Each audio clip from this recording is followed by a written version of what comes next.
my loves, welcome back to my channel. I missed you guys. Today is a really good day for me. I am in great spirits, and being so that I'm in great spirits, I am in a sharing mood. I'm going to actually share with you today on how to make your own rose water and making it the proper way.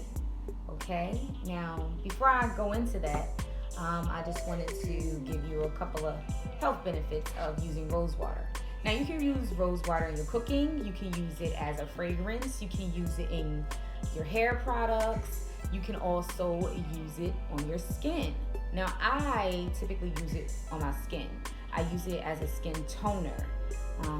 I have really oily skin, and rose water is great for all skin types, by the way.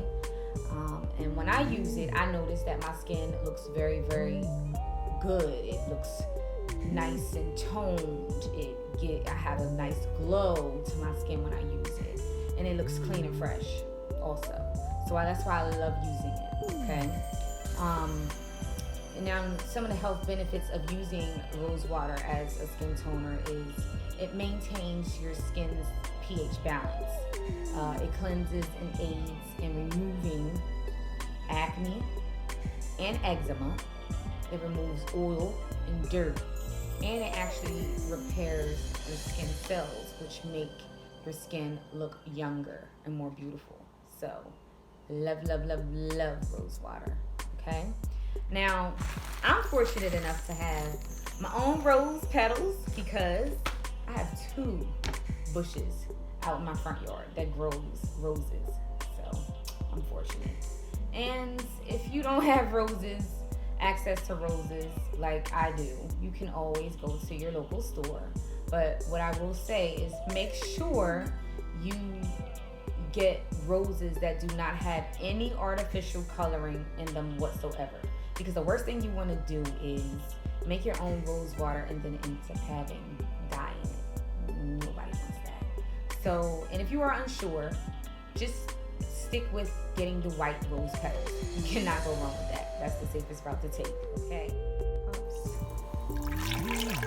Of water.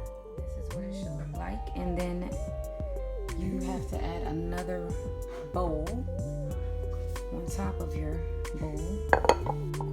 Keep it steady and still. Right here you add the ice on top of the pot, and once it starts to melt, you remove it and then place more ice on top of the pot. And then once that melts, you remove that ice as well. And then you just let it boil a little bit more. Look at all that condensation from the ice. Here is the finished product. The rose water is complete. I put it in a mason jar because I really don't like putting my stuff into like plastic bottles, and I don't have a glass spray bottle yet, so the next best thing is a mason jar for me, and that's my own personal preference. But you could put it in whatever you feel like you want to put it in. But this is the finished product. This is the rose water that I will be using for my face. That's it. So thank you so much for watching. Please don't forget to subscribe to my channel and like this video and hit that bell button so the next time I make another video you will be one of the first to know. Thank you so much again for watching.